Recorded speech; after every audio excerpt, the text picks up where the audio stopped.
Ngayon sa ika-6 na taon sa patuloy na pagdiriwang ng Laguna Excellence Awards, natunghayan natin ang pagbigay karangalan sa mga individual at organisasyon na nagbibigay ng makabuluhang epekto sa kani-kanilang larangan sa ating komunidad. Muling pinarangalan ang mga natatanging individual na nag-ambag sa pagpapataas ng reputasyon ng bansa sa ika-6 na Laguna Excellence Awards na ginanap nitong Agosto 24 ng kasalukuyang taon sa Grand Ballroom ng Seda Hotel Nuvali, Santa Rosa, Laguna.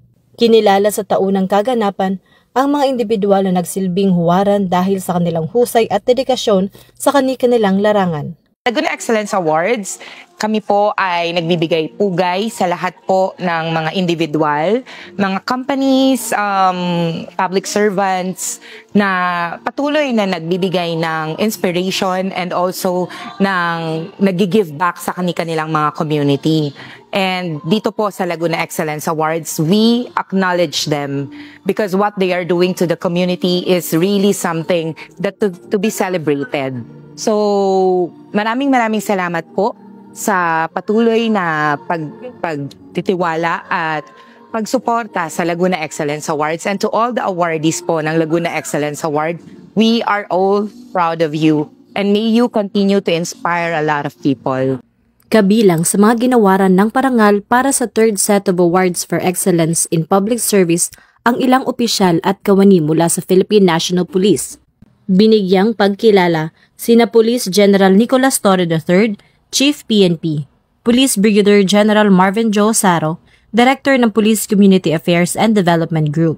Kasama sina Police Lieutenant Colonel Brenda Garcia, OIC ICDD, Police Captain Nomer C. Macaraig. Nakatanggap din ng award ang production section ng ICDD PKG sa kanilang mga programang Police at Your Service at Police News Network na tinanggap ni Police Captain Cherry T. Vicente, Team Leader ng TV and Radio Production ng PNP News and Public Affairs Unit, at NUP Loreto Concepcion. Isa pong malaking karangalan ang mapabilang na bilang awardee dito sa 6th Laguna Excellence Award. At kami po ay nagpapasalamat sa award-giving body na to dahil binigyan nila ng importansya ang ating kapulisan na mapabilang sa karangalan na ito. At sa aking mga kapwa-pulis, sana ipagpatuloy natin ang magandang serbisyo at alam natin na inaasahan po tayo ng ating mga kababayan. Kaya ating pagbutihin at ating siguruhin yung ating 5 minutes response policy. At ito ang ating service guarantee sa ating mga kababayan kung saan, kung kailangan nila ng tulong ng isang pulis ay darating agad. Ang kanilang tagumpay ay nagsisilbing inspirasyon hindi lamang sa kanilang hanay kundi pati na rin sa taong bayan.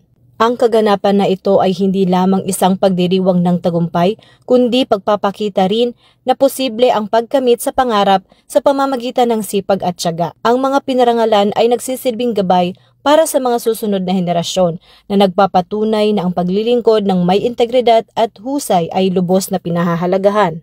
Ang pagkilala sa mga individual na ito ay nagpapatunay na nananatili silang inspirasyon sa publiko.